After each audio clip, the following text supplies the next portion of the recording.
अस्सलाम वालेकुम बच्चों, कैसे हैं आप सब। उम्मीद है खैरियत से होंगे। बच्चों आज है हमारा केमिस्ट्री 9 क्लास का एक और लेक्चर। इसमें हमने रिलेटिव एटॉमिक मास और एटॉमिक मास यूनिट को हमने कवर करना है। ओके, तो लेक्चर हमारा चल रहा है, ये चैप्टर हमारा एटॉमिक स्ट्रक्चर का चल रहा है, ठीक है।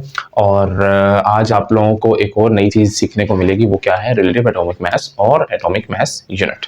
मूव करते हैं अपने लेक्चर पे। हमारे पास बच्चों टॉपिक है रिलेटिव एटॉमिक मास।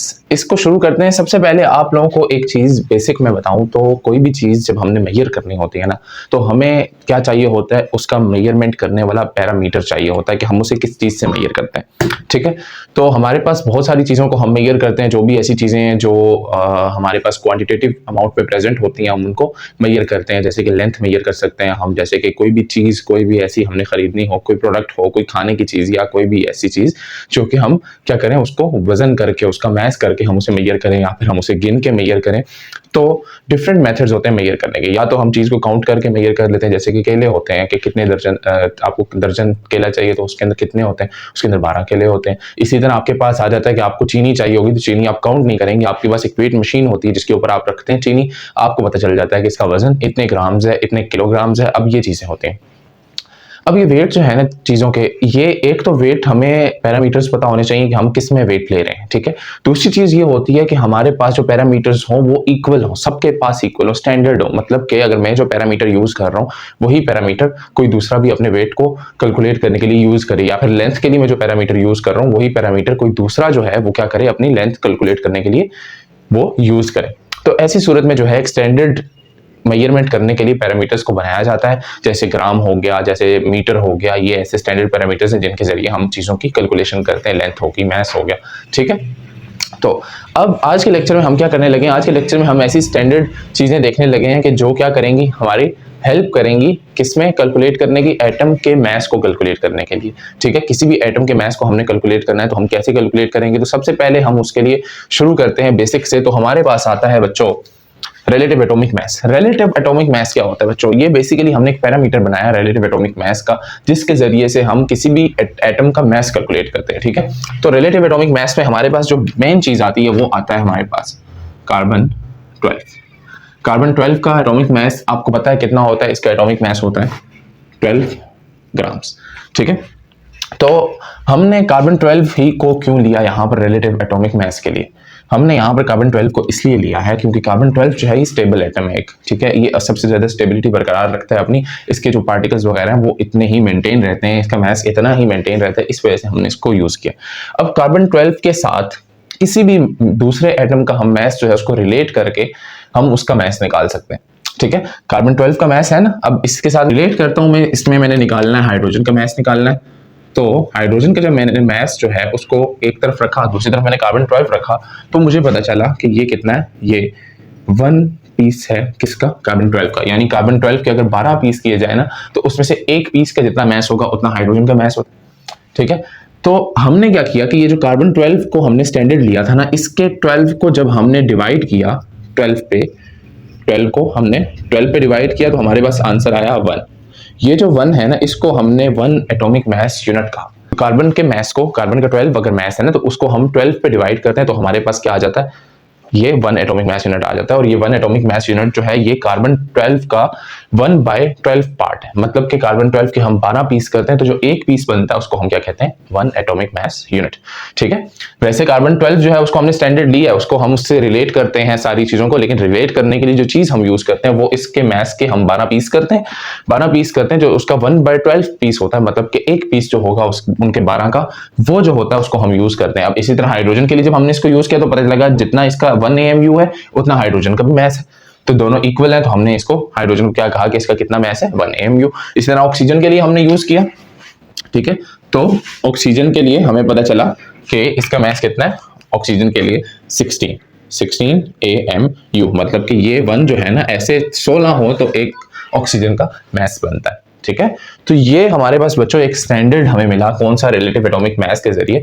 हमने रिलेटिव एटॉमिक मास के जरिए से एटॉमिक मास यूनिट का स्टैंडर्ड निकाला। रिलेटिव एटॉमिक मास से मुराद ये है कि हमने क्या किया कि हमने स्टैंडर्ड लिया कार्बन 12 को, एक तरफ रखते हैं हम कार्बन 12 को। देखें ऐसी बात है ना कि आपके पास एक स्टैंडर्ड, आपके पास 1 किलो का पत्थर होता है, ठीक है। आप क्या करते हैं, तराजू लेते हैं, तराजू में एक तरफ किलो का पत्थर रखते हैं, दूसरी तरफ आप कोई भी चीज तोलते हैं, तो जो चीज वो चीज जब उसके बराबर आती है तो आपको पता चल जाता है कि ये चीज किलो हो गई है, ठीक है। अब वो चीज उससे कम होगी तो आप पत्थर छोटा करेंगे, किलो का हाफ लेंगे तो आधा किलो लेंगे तो चीज आधा किलो होगी, या फिर उससे भी कम होती तो आप आधा किलो का भी हाफ करेंगे, पाव लेंगे तो वो चीज पाव होगी। मतलब कि आपने किलो के 4 पीस करेंगे तो उसके 1 के बराबर होगी। तो 1/4 होता है किसका, किलो का। क्या होता है 1/4 को हम क्या कहते हैं, पाव कहते हैं, ठीक है। तो 1/4 यानी जो क्वार्टर है ना किलो का, वो पाव बनता है, और पाव चीज जो होती है वो बहुत कम मिकदार में होती है। तो ऐसे ही हमने क्या किया, इसका 1/12 किया, किसका, कार्बन का। जब हमने कार्बन 12 का 1/12 जब किया तो हमारे पास एक AMU आया। जैसे वहां पर पाओ हम जिसको बोल रहे थे ना, वैसे यहाँ पर 1 AMU आया। और ये 1 AMU जो है, इसके साथ हम चीजों को रख के देखते हैं। अगर ये 1 AMU बराबर आएंगे तो हाइड्रोजन आता है, ठीक है। अगर ये 1 AMU जो है ऐसे हम 16 रखते हैं तो हमारे पास ऑक्सीजन बनेगा। तो ऐसे हम जो है किसी भी एटम का मास कैलकुलेट करते हैं। अब मास जो है हम उसको ग्राम लेवल में क्यों नहीं कैलकुलेट करते, बच्चों मास जो है ना बहुत कम अमाउंट में होता है। मतलब अगर ग्राम्स की बात अगर हम करेंगे ना उसमें, तो फिर वो हमें 0.000 में ले जाएगा, ठीक है। तो इसलिए हम एटम्स का जो मास है ना उसको हम AMU में कैलकुलेट करते हैं, एटॉमिक मास यूनिट के जरिए से कैलकुलेट करते हैं।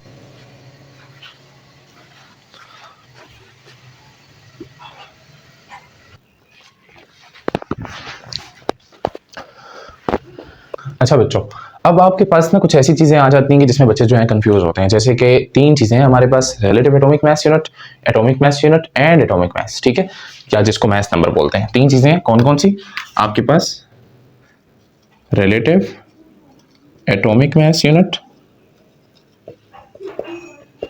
फिर आ जाता है आपके पास एटॉमिक मास यूनिट, या जिसको आप AMU भी लिखते हैं, और थर्ड वन आता है आपके पास एटॉमिक मास, या फिर आप इसको लिखें मास नंबर, मास नंबर, ठीक है। ये 3 चीजें आती हैं, बच्चे इनमें अक्सर कंफ्यूज होते हैं। बच्चों इनमें फर्क ये है, रिलेटिव एटॉमिक मास यूनिट कहा जाता है कि आप कार्बन 12 के साथ किसी भी एटम को रिलेट करें तो जो उसका मास आएगा वो रिलेटिव एटॉमिक मास यूनिट होता है, ठीक है। When you relate any of atom with the carbon 12 atom or C12 atom, the mass which come out is the relative atomic mass, okay। उसके बाद आता है आपके पास atomic mass unit AMU। What is atomic mass unit, atomic mass unit बच्चों आपके पास carbon 12 का जो 1/12 पार्ट होता है ना उसको हम एटॉमिक मास यूनिट का स्टैंडर्ड लेते हैं, ठीक है। तो कार्बन 12 को जब आप 12 पे डिवाइड करेंगे तो आपके पास 1/12 जो इसका पीस आएगा या जो 1 आएगा आपके पास, वो आपके पास क्या होता है, कितना होगा वो, कार्बन 12 को आप डिवाइड करें 12 पे तो 1 जो आएगा वो आपके पास एटॉमिक मास यूनिट होगा, ठीक है। तो 1/12 of carbon atom is known as atomic mass unit, ठीक है। थर्ड वन आता है आपके पास मास नंबर। बच्चों मास नंबर ये होता है कि the number of protons plus number of neutrons in an atom nucleus, ठीक है। एटम के न्यूक्लियस के अंदर जो नंबर ऑफ प्रोटॉन्स और नंबर ऑफ न्यूट्रॉन्स होते हैं उनको जब ऐड करते हैं तो आपके पास मास नंबर आता है, ठीक है। तो इसलिए इन तीनों में कंफ्यूज नहीं होना, आपने इनको ऐसे ही चलाना। अब बच्चों आपके पास आती है एक छोटी सी स्टोरी है कि ये जो है ना कार्बन 12 जो है, कार्बन 12 जब स्टैंडर्ड आया है तकरीबन 1961 के बाद ही आया है, और उससे पहले जो है यूज किया जाता था ऑक्सीजन को। जो साइंटिस्ट जो थे ना वो किसी भी मास को कैलकुलेट करने के लिए एटॉमिक मास को वो यूज करते थे ऑक्सीजन को एज ए स्टैंडर्ड। तो जब वो ऑक्सीजन को एज ए स्टैंडर्ड यूज करते थे ना तो उसमें उनको बहुत सारे मसाइल आते थे। कोई ऑक्सीजन को किस फॉर्म में यूज कर रहा था, कोई ऑक्सीजन को किस फॉर्म में यूज कर रहा था, तो बहुत मसला आ रहा था इसमें। मतलब कोई जो थे वो ऑक्सीजन को गैस फॉर्म में यूज कर रहे, कोई जो थे वो ऑक्सीजन को एटॉमिक फॉर्म में यूज कर रहे थे। तो इन बातों से फिर क्या हो रहा था, उनके पास बहुत ज्यादा इश्यूज आ रहे थे इस चीज के कि किसी का मास कुछ और था, किसी का मास कुछ और था। तो फिर 1961 के बाद जो है उन्होंने स्टैंडर्ड बना दिया कार्बन 12 को, कार्बन 12 के साथ करें, क्योंकि कार्बन 12 जो है ना वो सबसे स्टेबल कंडीशन में प्रेजेंट होता है, ठीक है। तो इसलिए कार्बन 12 के साथ फिर रिलेट करना शुरू किया। तो बच्चों ये था आज का आपका लेक्चर, उम्मीद है आपको अच्छे से समझ आई होगी। बच्चों कोई भी क्वेश्चन हो कमेंट सेक्शन में लाजिम पूछिएगा, बिल्कुल भी कॉम्प्रोमाइज ना किया करें क्वेश्चन पूछने में, और मेरा काम है आपको जवाब दूंगा इंशाल्लाह। मुझे इजाजत दें, अल्लाह हाफिज।